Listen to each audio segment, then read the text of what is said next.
सिद्धू मूसेवाला हत्याकांड पर Delhi police special cell की पूछताछ में नए नए खुलासे हो रहे हैं और अब एक खुलासा हुआ है कि इस हत्याकांड का एक मास्टरमाइंड सचिन बिश्नोई फर्जी पासपोर्ट के जरिए दुबई भागा था। हमारे साथ इन तमाम मुद्दों पर बात करने के लिए दिल्ली पुलिस स्पेशल सेल के special CP SGS Dhaliwal sir हैं।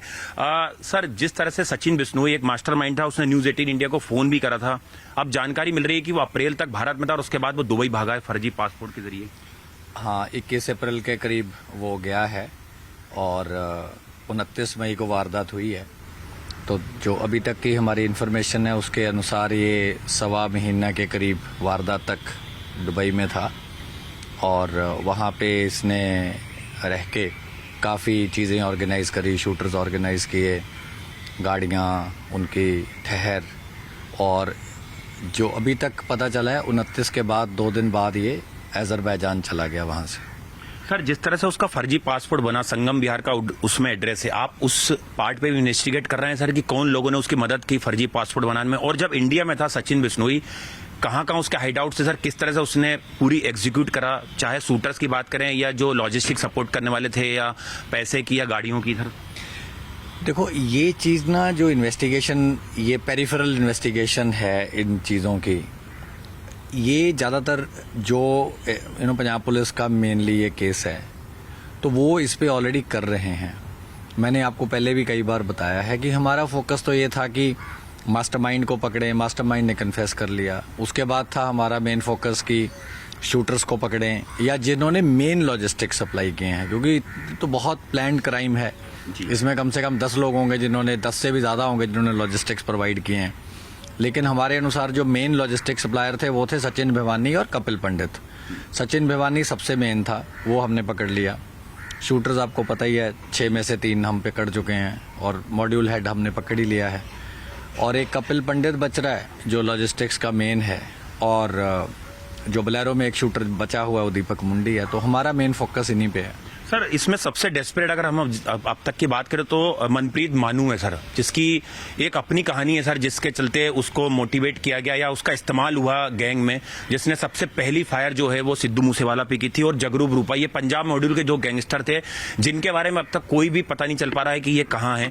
आपको लग रहा है सर कि ये सबसे ज्यादा हार्डकोर थे? सर नहीं, हार्डकोर तो देखो प्रियव्रत फौजी भी था, क्योंकि बोलेरो में 4 शूटर तो बोलेरो में थे, करोला में 2 ही थे। और बोलेरो, मतलब जो देखा जाए तो वेपन सारे पहले प्रियव्रत फौजी को मिले हैं। AK-47 भी उसे ही मिली है बैग में।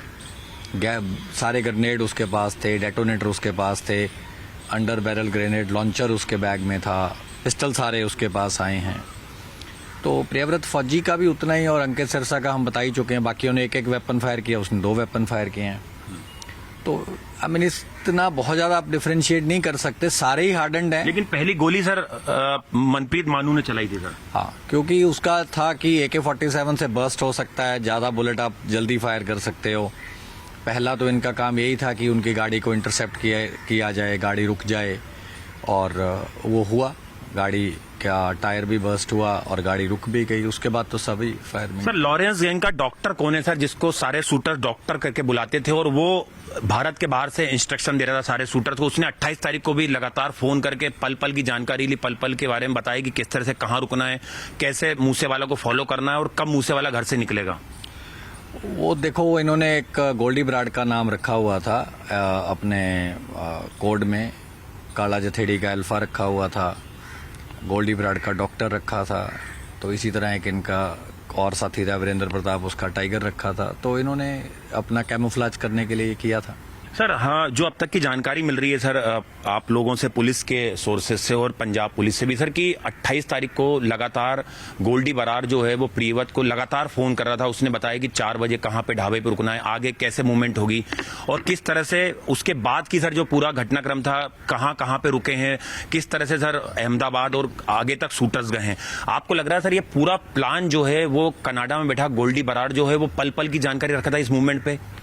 देखो यार, ये बार बार वही बात रिपीट नहीं करेंगे।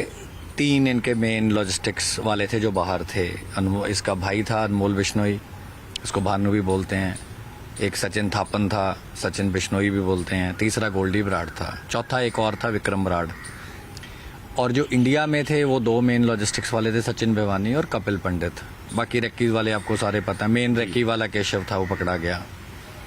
बाकी और बड़े लोगों का रोल है। अब आपको बताया 34-35 दिन में 34-35 इन्होंने हाइड आउट बदले हैं, नेचुरली इतनी गाड़ियां बदली हैं, इतने हाइड आउट बदले हैं, तो उन सबका ही रोल है। हार्बरिंग में तो सारे ही बनते हैं। सर हम अगर लॉरेंस बिश्नोई को देखें सर, और अगर उसकी पृष्ठभूमि देखें सर, तो उसके गैंग में 1000 से ज्यादा लोग इस समय शामिल और यंगस्टर उसके साथ जुड़ रहे हैं। क्या वजह मानते हैं सर कि एक गैंगस्टर से जो युवा है वो इतने ज्यादा प्रभावित हो रहे हैं गन कल्चर से, और लगातार इस हमने मॉड्यूल में देखा कि जो बहुत कम उम्र के, जैसे अंकित था सर, बहुत कम उम्र का जो शूटर है वो उसने ब्रूटली मारा है सर। अब ये तो बड़ा सारे कल्चरल रीजंस है, अब आप इतना एलेबोरेट आंसर आपको नहीं दे पाएंगे, लेकिन यूथ को थोड़ा ग्लैमर होता है। कई बार यूथ इम्प्रेशनेबल एज का होता है, जितना वो अच्छी चीज़ों से प्रभावित होते हैं उतना ही इस एज में कई बार गलत चीज़ों से प्रभावित हो जाते हैं, ये बोल सकते हैं। सर जो हथियार थे सर जिनका इस्तेमाल हुआ आपके लिए बड़ी चुनौती है सर, वो हथियार के बारे में कुछ पता चल पाया सर?